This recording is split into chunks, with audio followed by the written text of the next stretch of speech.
Señoras, señores, buenas noches, bienvenidos. Es un gusto reencontrarnos como cada martes y cada viernes aquí en Televisión Nacional. Está comenzando 3356.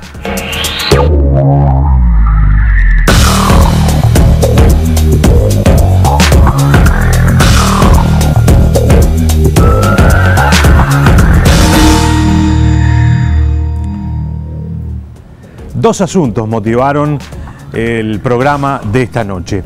Uno fue una polémica que se reavivó allí en los primeros días de marzo, cuando asume el nuevo gobierno, y se realizó una misa, de alguna manera, una misa interreligiosa que pretendía, dar una señal al gobierno que ingresaba, y esto generó un debate en nuestra sociedad o en algunos sectores de nuestra sociedad con respecto a la laicidad y asuntos que vuelven, digamos, al debate público permanentemente en nuestro país.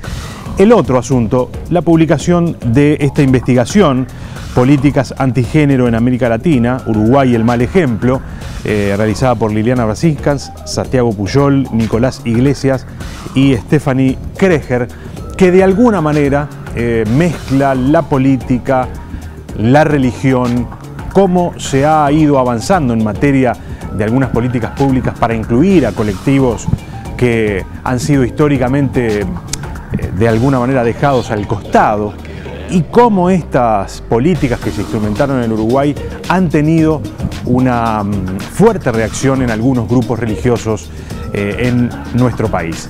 Estos dos asuntos entonces motivan a que hayamos invitado justamente a uno de los investigadores que realizó esta investigación, a Nicolás Iglesias, y al profesor José Quechichián para hablar de este asunto esta noche aquí en 3356.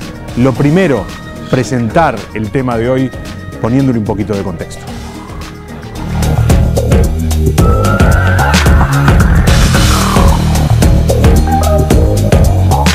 En agosto de 2019, Carlos Iafigliola, de la Corriente Social Cristiana del Partido Nacional, impulsó un prereferéndum para derogar la ley trans. En 2018, el diputado Gerardo Amarilla declaró en Argentina que la educación sexual en Uruguay no era buena porque tiene mucho de ideología de género, y que eso lleva a medidas como la legalización del aborto que se lleva más vidas que el nazismo.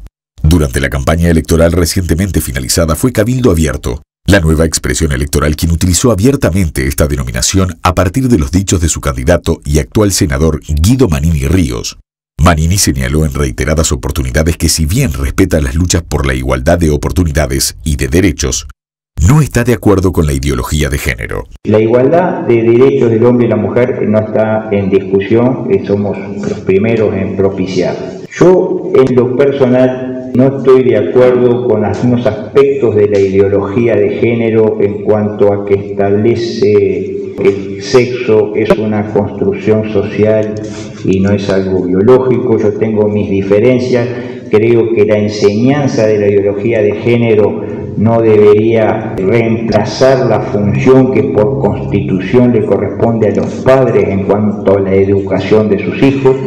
Por lo tanto, en un gobierno de Cabildo Abierto revisaremos los programas y los textos que hoy están en uso, y si van en ese sentido vamos a modificarlos.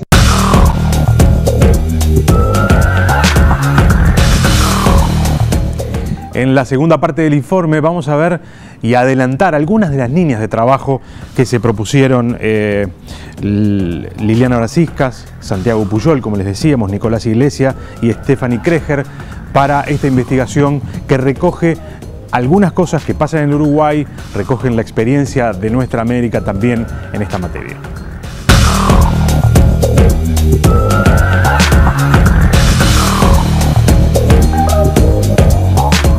Una investigación realizada por la Organización de Mujer y Salud Uruguay, MISU, con la participación, aborda las políticas antigénero en Uruguay desde una perspectiva histórica.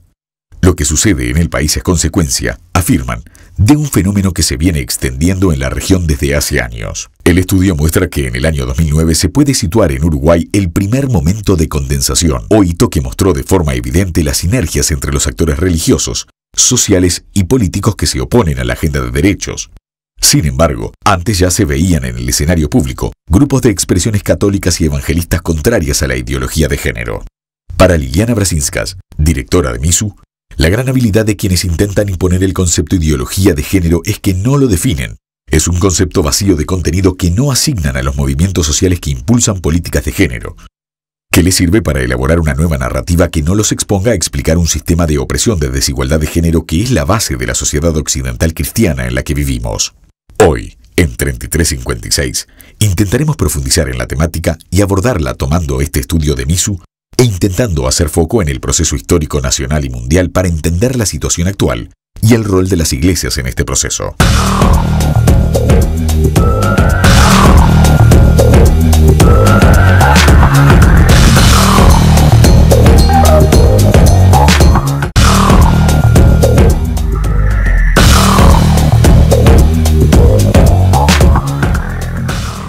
Señores, es un gusto recibir esta noche al profesor José Quechichián, gracias por acompañarnos, y al investigador Nicolás Iglesias, gracias por estar acá, gracias, de nuevo, sí. Además. Yo decía al comienzo, hay un par de motivaciones para el programa de hoy. Uno de ellos fue la discusión que se generó en torno a la misa interreligiosa que se realizó en la Catedral de Montevideo, una vez que asumieron las nuevas autoridades, y eso generó ruido, pero generó un ruido que, digamos, tampoco es nuevo. Y me voy a referir a un fragmento de esta investigación que tenemos acá, que también es una de las motivaciones para el programa de esta noche. Dice en un momento, el entonces elegido presidente, estamos hablando de 2005, Tabaré Vázquez, es un actor que sostiene fuertes vínculos con varios sectores conservadores de la Iglesia Católica. Recién asumido el mandato, su esposa María Auxiliadora, ferviente devota católica, asistió como delegado oficial a los funerales de Juan Pablo II, cuyo deceso se produce ese mismo año. Se decretó duelo nacional y se ofició una misa en la Embajada Uruguaya en Roma, un hecho sin precedentes en la tradición de laicidad uruguaya que generó conmoción en los movimientos sociales y fuertes críticas desde la opinión pública. A pocos días de la muerte del pontífice, además, con el apoyo de todos los ediles de la Junta Departamental de Montevideo y el presidente de la República, se acuerda el traslado de la estatua de Juan Pablo II del predio privado de la iglesia del Opus Dei, en que estaba, a un espacio público en el epicentro de la ciudad. Es decir, ya en el 2005, cuando asumía el Frente Amplio, también hubo episodios que pusieron en discusión este asunto. Vos me recordabas, Nicolás, hace un ratito, la misa a la que fue José Mujica tras la muerte de... pidiendo oración. Ahí va, fue antes, pero, efectivamente. Sí, pidiendo por la salud de Hugo Chávez. Es decir, este es un debate que tiene casi los mismos años que tiene La Nación, ¿no? La Nación. Efectivamente, Gabriel, el tema de la laicidad viene enmarcado en lo que se denomina el proceso de secularización de la sociedad uruguaya. Es un proceso que tiene antecedentes en el siglo XIX y que comienza, digamos, con el debate en torno a algunas cuestiones sobre lo que viene a ser el rol del Estado en la vida pública, y, digamos, tiene fuerte impronta al Estado cuando comienza a tomar algunos aspectos de la vida de la sociedad que estaban en manos de la Iglesia. Claro. Es muy temprano en la historia, muy temprano, para el Uruguay, muy temprano, en el marco de una América que ese debate no estaba planteado. Obvio, la Constitución de 1830 habla de que la religión del Estado es la católica apostólica romana, pero naturalmente todavía debían de transcurrir digamos, las guerras civiles, la guerra grande en la que, digamos, prácticamente el país tiene comprometida su independencia, su constitución es prácticamente algo que está ahí, pero que no se está funcionando como un Estado independiente, y recién a partir de los sucesos que dan lugar al ascenso de Lorenzo Latorre al poder, comienza lo que en términos de la sociología de Weber se llama el monopolio de la violencia legítima en manos, como caracterización del Estado. Y el Estado, naturalmente, bajo la dictadura de Latorre, tiene que resolver varios problemas. Lo que se llamó la modernización rural, el alambramiento de los campos. Entonces comienza también el registro del Estado civil, que era parroquial, pasa a mano del Estado. Pero es bajo Latorre, y paradojalmente para algunos, que comienza la reforma de la educación que encabeza José Pedro Varela.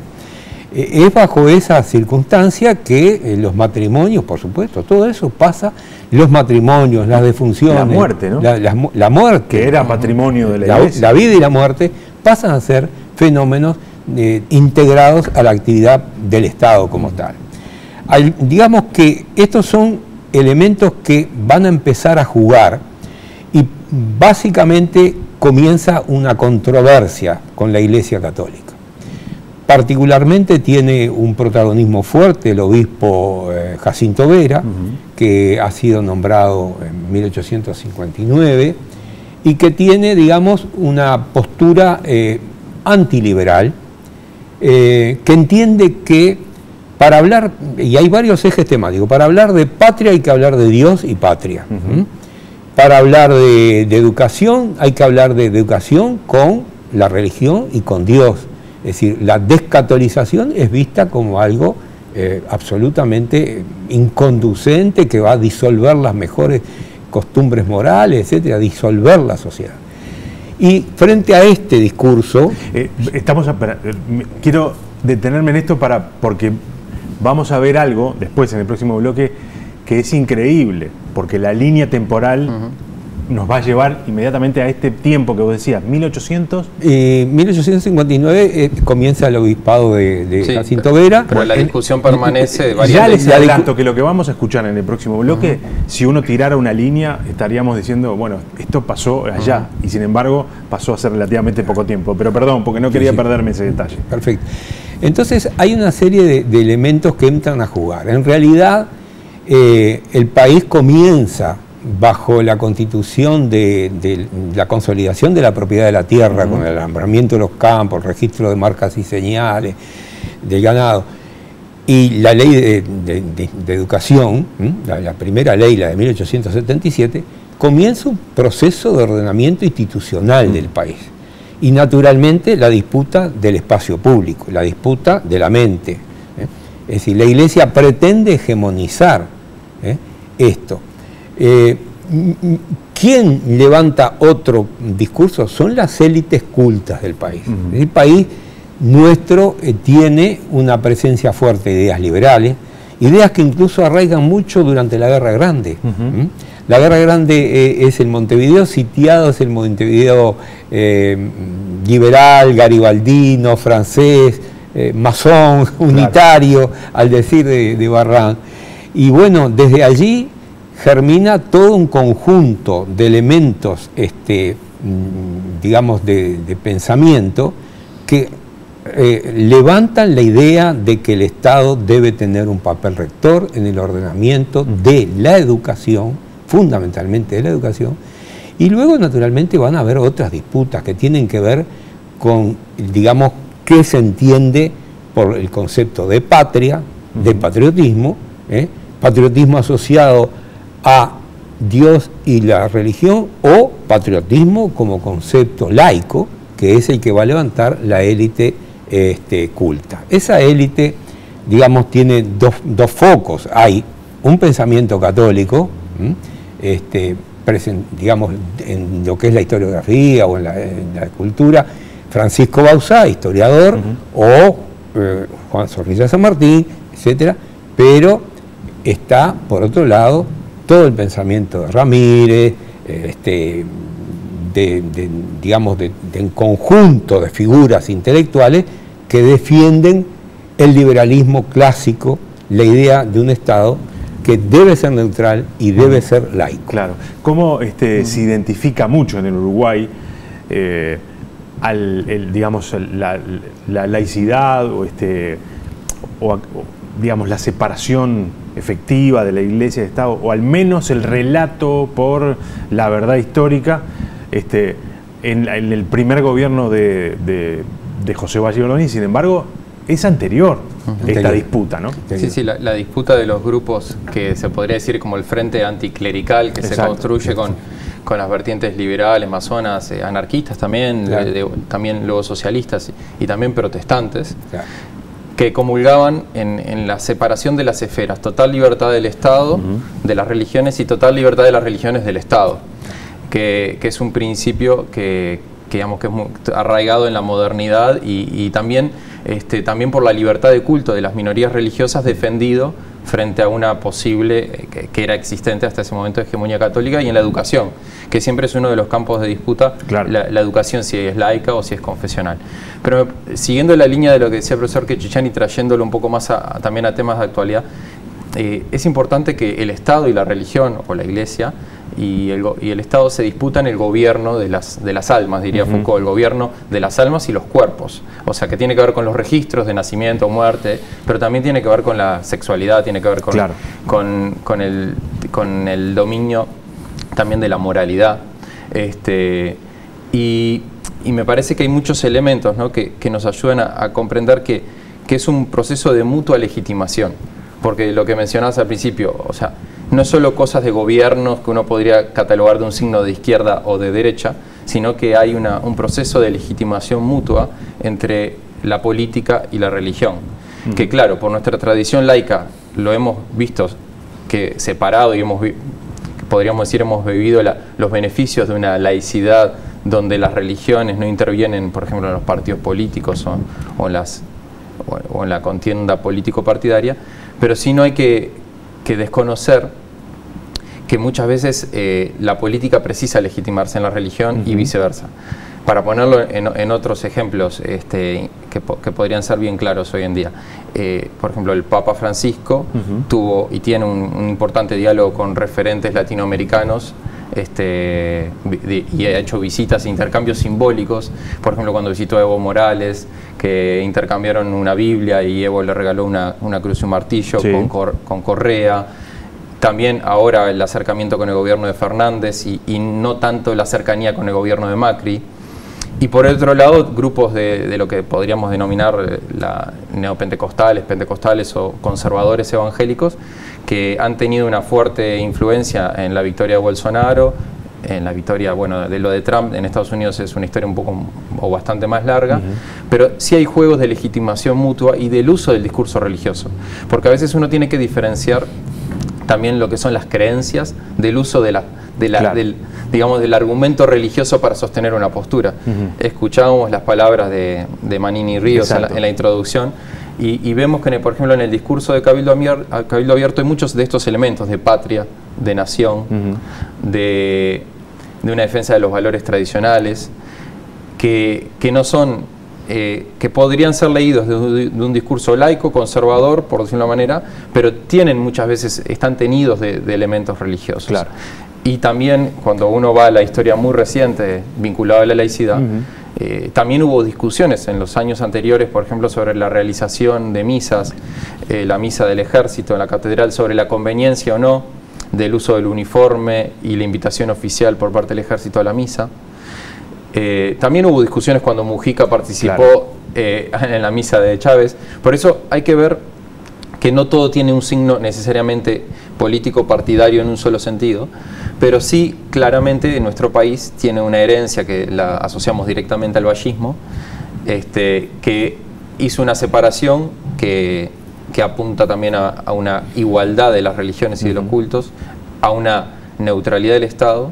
Que eso no quiere decir que el Estado no se pueda vincular o que el Estado no se vincule con las religiones. Claro. Porque después quizás más adelante podemos hablar, el Estado uruguayo se viene vinculando con los grupos religiosos en distintos temas de derechos humanos, de proyectos sociales, de convenios, con gobiernos colorados, blancos y frente amplistas. Claro. O sea, desde por lo menos de los años 90. Entonces, creo que es un tema complejo, pero que sí estos hechos que han pasado, no solo la misa o la celebración del 2 de marzo, sino también la del 17 de febrero, abrieron la discusión a ver, bueno, cuál es el vínculo y cuál es la legitimación que busca este nuevo gobierno en la dimensión religiosa.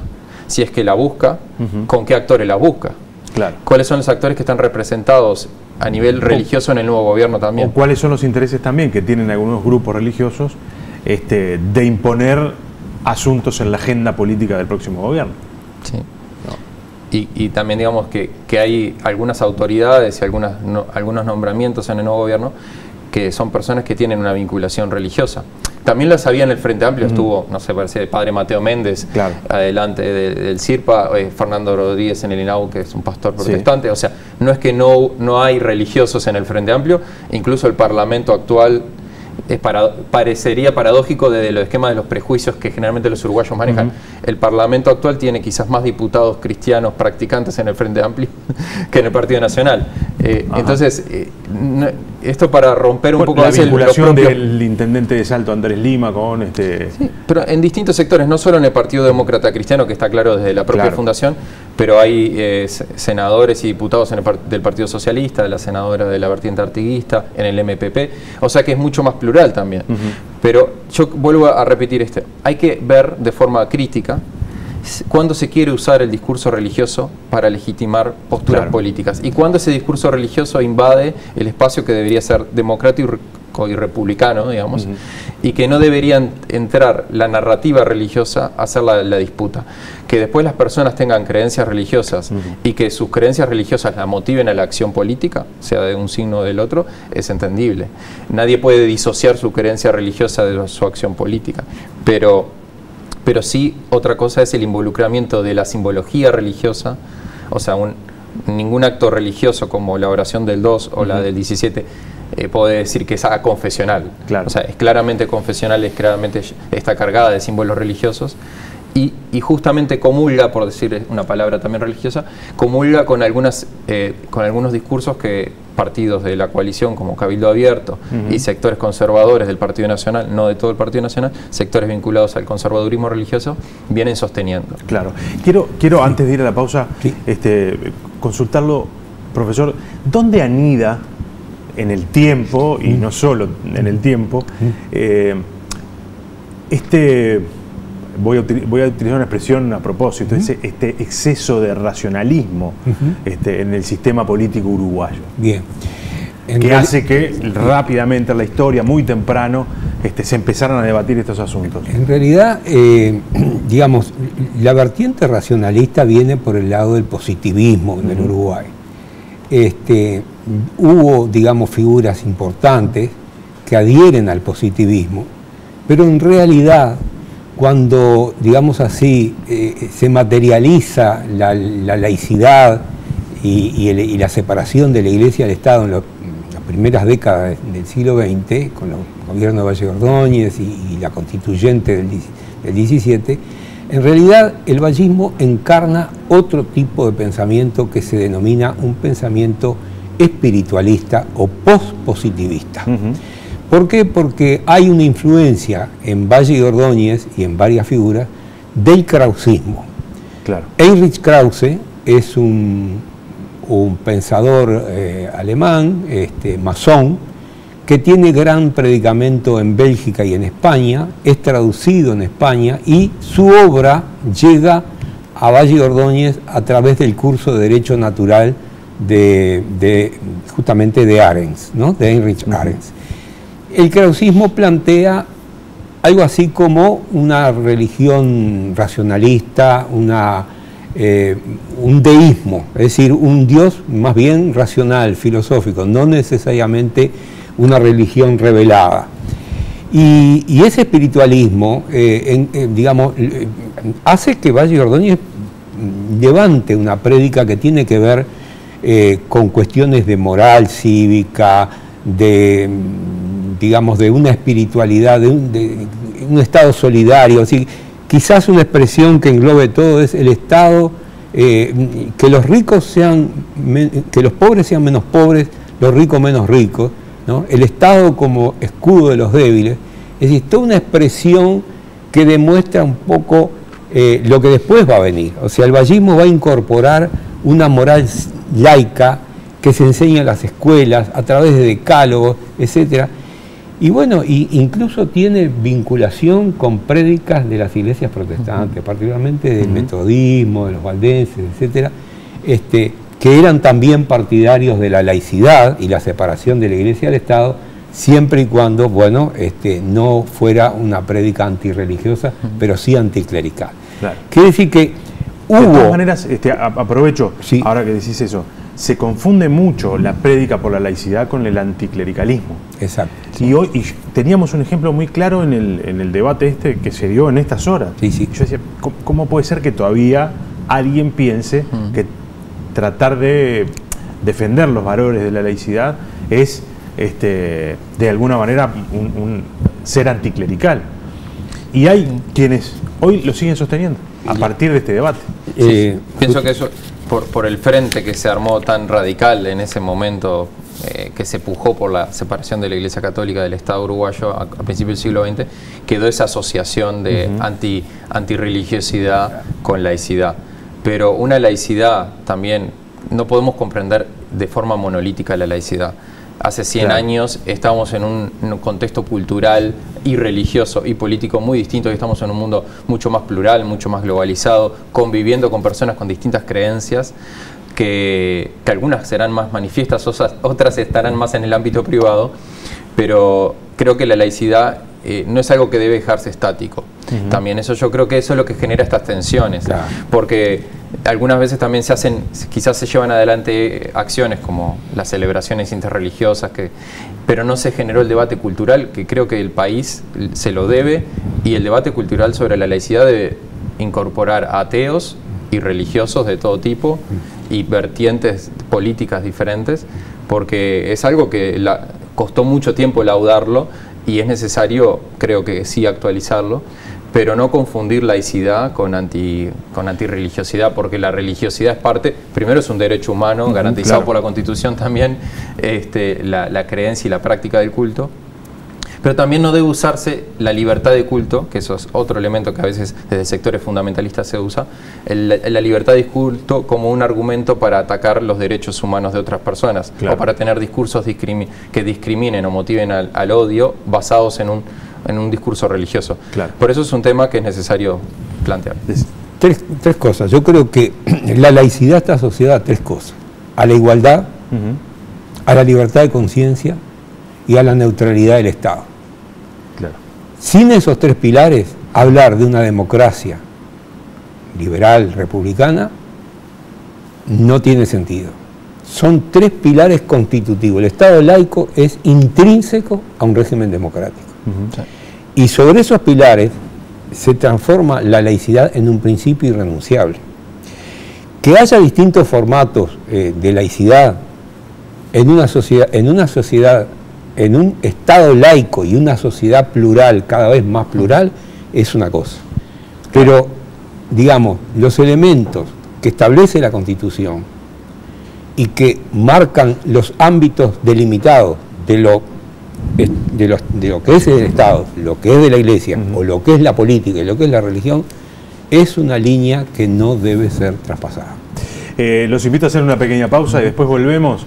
Quiero que se acuerden de esto que decía, profesor, de Jacinto Vera, por allá por el 1850 y pico, porque lo que vamos a ver cuando volvamos creo que nos va a remitir un poquito a eso. Pausa y ya venimos.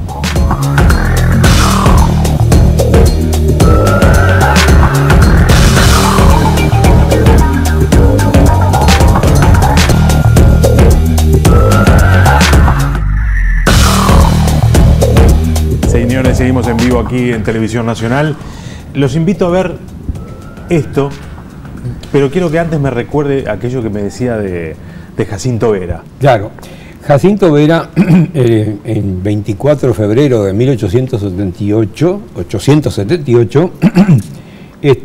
ya entrada en vigencia el decreto Ley de Educación Común, presenta una carta pastoral en la que expresa su visión sobre las consecuencias de la ilustración racionalista, a la que consideraba la matriz ideológica de la laicización en la enseñanza del país y que orientaba dicha ley.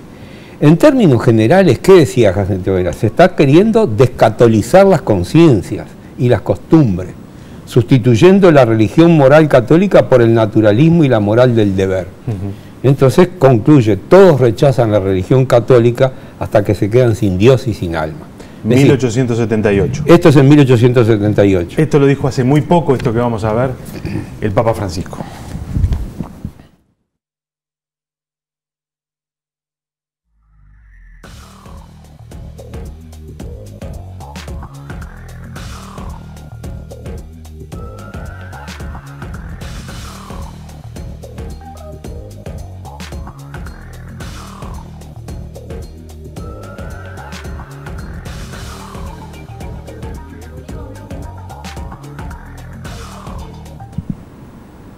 lo vamos a poder ver y escuchar porque no lo estábamos escuchando y entonces no tenía sentido para los invitados si no se podía escuchar.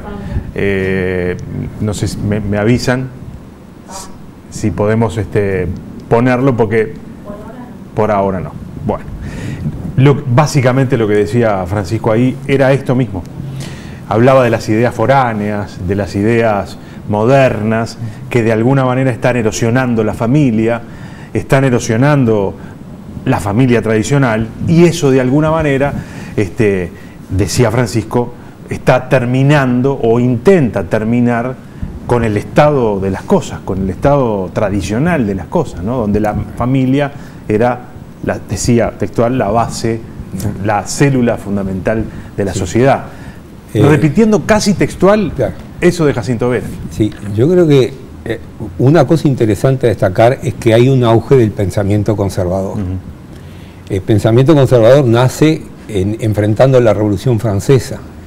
En Inglaterra con Edmund Burke, en Francia, no me acuerdo si era Bonal o pensadores que atacan el racionalismo y los postulados de la Ilustración, del iluminismo racionalista. Pero en este sentido, hoy, digamos, hay un pensamiento neoconservador y hay pensamiento conservador que se abre paso en un cuadro de época muy particular. Entonces, claro, hay ciertos ejes temáticos sobre los cuales se trabaja. Puede ser la corrupción, puede ser la crisis económica, puede ser la crisis ecológica, puede ser la idea de que hay crisis de valores, puede ser la idea de que la sociedad está en un escenario anómico, es decir, sin referentes, de dispersión, de falta de orientación moral, etcétera, etcétera, de ética. Bueno, y sobre estos temas, naturalmente, el pensamiento conservador trabaja. ¿Por qué? Porque golpea sobre ejes que mantienen una cadena de equivalencia. Los valores de la familia, de la educación, de los hijos. Entonces los problemas de disponer o no libremente del cuerpo. Claro, y acá aparece esta investigación que se publicó finales del año pasado, ¿no? Si no recuerdo mal, políticas antigénero en Latinoamérica, el Uruguay el mal ejemplo. Y tiene que ver con esto, cómo ante el avance de algunas políticas que reconocen derechos, las políticas vinculadas al casamiento de las personas del mismo sexo, las políticas que le restituyen, digamos, derechos a las mujeres, las políticas, la ley integral para las personas trans, en fin, la ley de despenalización del aborto. Todas esas leyes generan inmediatamente reacciones y se empieza a hablar por allá, por finales del papado de Juan Pablo II, de la ideología de género como el gran cuco a vencer, ¿no? Sí, digamos, cuando hicimos la investigación nos enfocamos en tratar de descubrir cuál era como la genealogía o el origen primero de esta reacción conservadora religiosa. Y encontramos dos vertientes, una católica y una evangélica. En el caso de la evangélica, que es precedente a la católica en realidad, norteamericana, surge en un movimiento que se llamaba la mayoría moral, que surge a finales de los 70 como una reacción a los movimientos promotores de la diversidad sexual y los primeros grupos de diversidad que en Estados Unidos estaban logrando algunas enmiendas en algunos estados de reconocimiento y de afirmación contra la discriminación de las personas de la diversidad. Entonces, a finales de los 70 surge un movimiento que es una alianza de sectores conservadores católicos, evangélicos y luego también judíos, que dicen, en Estados Unidos hay que defender los valores tradicionales de la familia y hay que defender la nación, que es este mismo componente, ¿no? Ese discurso hay una continuidad durante varias décadas en Estados Unidos y después se empieza a trasladar hacia América Latina y hacia Uruguay.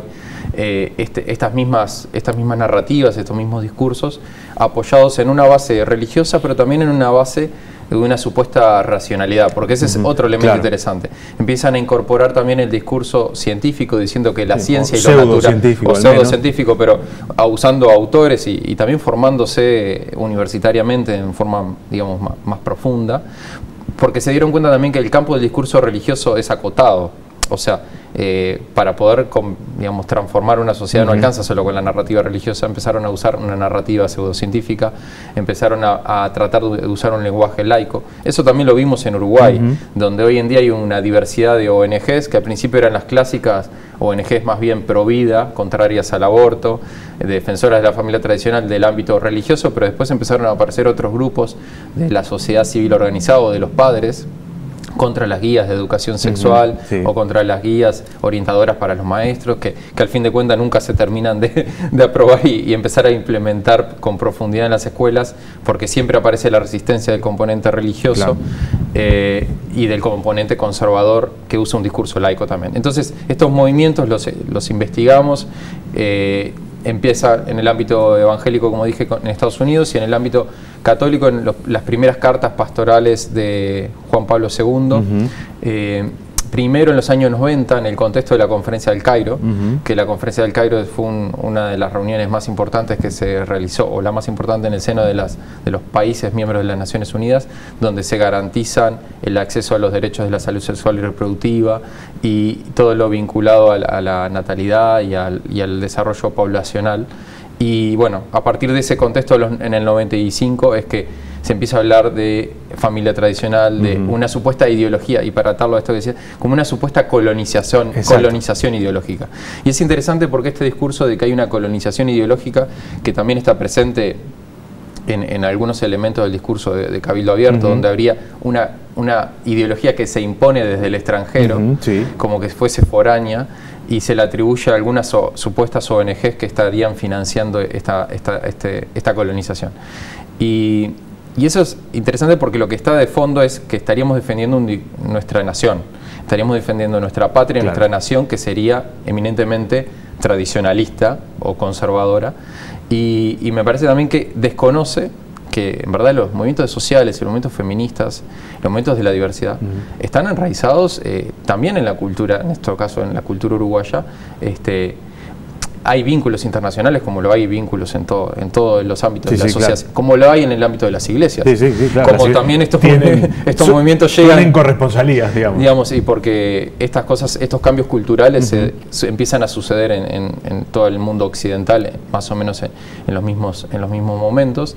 Y creo que lo que está en disputa, por lo menos en el ámbito de la ciencia de religión, me parece que es muy interesante lo que se está dando hoy en América Latina, y en Brasil lo veíamos en el carnaval, una disputa sobre de qué lado está Dios, sobre qué lado está Cristo. Déjame hacer un puntito, porque ahora sí podemos escuchar a Francisco, y creo que viene muy bien, engancha muy bien con esto que estás diciendo y con aquella tirada histórica hacia mediados del siglo XIX, ¿no? A ver si ahora podemos escuchar a Francisco.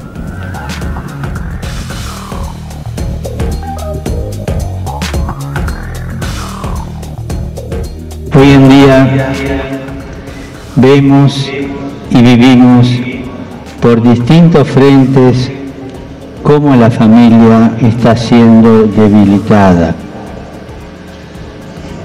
cómo está siendo cuestionada,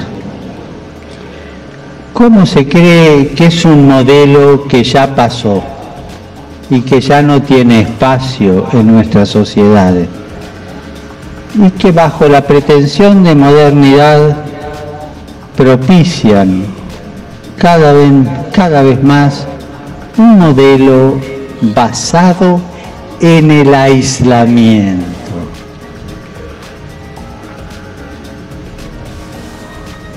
Y se van inoculando en nuestras sociedades,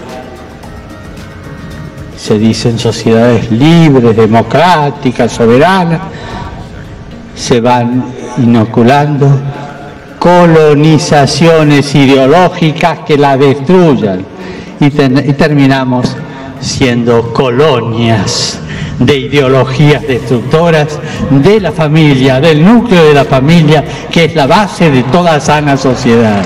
Le domandò al ragazzo di 10 anni: e tu cosa vuoi fare quando diventi grande? Ragazza! Il papà se n'è accorto che nei libri dei collegi si insegnava la teoria del gender. E questo è contro le cose naturali. Bueno, ahí lo teníamos a Francisco. Díganme si no tiene una línea con Jacinto Vera, pero vos querías arrancar. Digo, justamente vinculado a esto de la disputa sobre cuál es la imagen de Dios, la imagen de Cristo. John Sobrino, un teólogo católico, decía, en Latinoamérica la pregunta no es si Dios existe o no, sino Jesús, ¿de qué lado está? En el carnaval de Brasil, ahora Mangueira, tenía unas imágenes de un Cristo pobre de las favelas, de una mujer, de un indio, de una persona de la diversidad. Y decía, ahí también está Jesús crucificado hoy. En la marcha del 8 de marzo del domingo pasado, había cristianas, católicas y evangélicas con carteles sosteniendo las consignas feministas. Sí, sí. Y por otro lado, bueno, había una fachada de la iglesia de Cordón que la veíamos que tiene presencia de mujeres que fueron protagonistas, y bueno, uno puede hacer una lectura profunda de eso, pero bueno, en principio hay una reivindicación del rol de las mujeres católicas en la historia, y el cristianismo, tanto el catolicismo como el protestantismo y otras versiones, tienen distintas posturas sobre temas de familia, sobre temas de género. Incluso la Iglesia Católica en Alemania tuvo una gran discusión hace poco, es una de las principales iglesias católicas de sínodos del mundo, sobre familia, sobre diversidad, sobre ordenación de mujeres y casi matrimonio de los curas, etc. O sea, es un tema que está en discusión. Claramente, este discurso de Francisco, no sé en qué contexto lo hizo, me imagino que quizás lo hizo en alguna conferencia sobre la familia. Sí. Pero lo que es interesante es que en este momento la religión no sale de la discusión cultural. La religión y la imagen y qué es y qué valores y qué interpretación hay sobre la Biblia y sobre qué dice la fe cristiana sobre la familia está en disputa. Y es una discusión que también está en las internas de las iglesias católicas o de la Iglesia Católica y de las iglesias protestantes. Sí, si uno escucha a Francisco parece no estar en disputa cuál es la mirada que tiene la Iglesia, ¿no? Bueno, pero también ha dicho otras cosas. Sí, claro. Entonces, a veces no se explica muy bien. No, y bueno, porque es la diversidad, digo, no, creo para solo tratar de entender, es la diversidad de posturas en la interna del mundo católico sobre las cuales él se maneja, con sectores más conservadores y sectores más progresistas, que nuestra Iglesia Católica o la Iglesia Católica Uruguaya tiene también en su interior. Todas estas posturas también, de las más feministas a las más defensoras de la familia tradicional. Escuchaba a Cristina Grela, una de las fundadoras de Católicas por el Derecho a Decidir, que también fue parte de un gobierno en el Ministerio de Salud Pública en todos estos temas, diciendo yo soy católica y soy feminista. Entonces no hay una versión única, porque también lo que a veces se distribuye es una caricatura de que lo cristiano es solo conservador, o solo es defensor de un discurso tradicional. Claro. Pero sin duda que el discurso que estábamos escuchando recién es muy similar a otros discursos conservadores que vienen de un ámbito laico. El mismo discurso de Manini sobre familia tradicional y sobre colonización ideológica es muy similar, y lo que sería interesante ver qué pasa en el próximo periodo parlamentario es esta bancada que tiene 9 diputados de Cabildo Abierto, 3 diputados evangélicos conservadores, más algunos otros católicos conservadores en el Senado y en el Diputados, cuánto logran o no hacer cuestionar las leyes que defienden los derechos sexuales y reproductivos, o si solo los cambios van a estar no en el ámbito legislativo, sino va a estar en el ámbito de la implementación de las políticas de salud sexual o de las políticas sociales, donde tenemos un MIDES dirigido por Pablo Bartol, que es un miembro del Opus Dei, y tenemos en el Ministerio de Salud Pública representante de Cabildo Abierto. Ahí quizás hay que tener una mirada atenta si el respeto de la laicidad en las políticas públicas se mantiene, y si esta separación, como decía el profesor Quechichán, de las esferas de la religión o de la Iglesia con el Estado se mantiene de una forma saludable. Claro. Una reflexión sobrevolando. En realidad, nosotros estamos asistiendo al nacimiento de una humanidad distinta. Yo diría que hay cambios de nivel antropológico. Si las reivindicaciones de las mujeres vienen de larga data. Las mujeres, la misoginia nace en la Iglesia Católica, tiene un arraigo en todo lo que fue la persecución de las brujas y la quema de brujas. Hay todo un movimiento de reconsideración del papel de la mujer en la Ilustración. Hay un movimiento que tiene lugar en el siglo XII, pensamiento y corrientes que reivindican el amor, etcétera, etcétera, etcétera. Y se puede decir que la larga marcha de las mujeres en pro de la igualdad es una marcha que tiene que ver con el diseño de la civilización humana, es decir, desde la revolución neolítica para adelante, los cambios que determinaron el patriarcalismo. Estamos asistiendo a algo nuevo, y esto nuevo genera gran trastorno cultural, y la religión se pone... Tensiones y reacción. Tensiones y reacción, pero uno puede recordar, por ejemplo, causó espanto el divorcio por la sola voluntad de la mujer, que lo tuvo que fundamentar nada menos que intervino en esa polémica un filósofo como Carlos Vaz Ferreira en el Parlamento. Entonces, es decir, estamos en presencia de cosas que antes también horrorizaban, que era si la mujer vota, si la mujer va a trabajar, si la mujer puede ser médica como Paulina Luisi, si la mujer además tiene derechos a ser jefa de hogar. Bueno, entonces todas estas cosas están determinando que hay cambios, y ahora los cambios tienen que ver con que en última instancia el ser humano se autodetermina, pero se autodetermina en su condición social o cultural o de género, y no, cualquier idea de imponer a partir de un dogma religioso cuál debe ser la autopercepción de un ser humano va por fuera de lo que es una concepción universalista que puede ser incluida en un marco jurídico normativo de un Estado de Derecho, y viola derechos. Claro. Viola derechos. Ahí está el problema de concebir esto de una perspectiva moderna y además en el marco de transformaciones profundas que vive la humanidad, profundas. Recién estamos visualizando lo que está naciendo, y poner a esto toda una masa de prejuicios diciéndose, es decir, se manejan cosas que son verdaderamente que generan pánico, o sea, se va a obligar a la gente a cambiar. No, por favor. Ese tipo de argumentos no puede ser usado en una discusión seria sobre estos problemas, merece una atención mucho más fuerte. Hay una gran asociación entre esta cuestión de que viviríamos en un supuesto caos moral y por ende es necesario restablecer un orden. Claro. Y eso es un discurso que estuvo, bueno, esto de familia, de defensa de la tradición y el Estado-nación desde esta perspectiva conservadora es algo que ya lo hemos escuchado décadas anteriores en América Latina. Y déjame pasar antes de la visita, ¿cómo hace la gente que quiere hacerse de esta investigación? Repito, políticas antigénero en Latinoamérica, Uruguay, el mal ejemplo. Sí, está en la página web de misu.org.ui y ahí está publicado el PDF para descargar y para leer. Es una publicación bastante extensa, pero leíble, digamos. Exacto. Yo tengo la suerte que tengo un resumen. Decías que para seguir debatiendo sobre este tema, sobre religión y derechos humanos, va a haber una mesa en la Facultad de Comunicación, en la FIC, el viernes 13, con el profesor Nicolás Guigú, que es antropólogo, y una mesa también con personas de distintas tradiciones religiosas, el pastor Ademar Olivera, fundador de Serpaj, Beatriz Benzano, una militante social que fue monja, León Lev, que viene de tradición judía, y bueno, vamos a estar ahí conversando sobre religión y derechos humanos en todas estas vertientes que hemos explicitado o empezado a mostrar aquí. En la Facultad de Comunicaciones, viernes 13 a las 19 horas. Gracias, está hecha la invitación. Gracias a los dos por habernos acompañado. Nosotros con ustedes nos reencontramos el viernes que viene.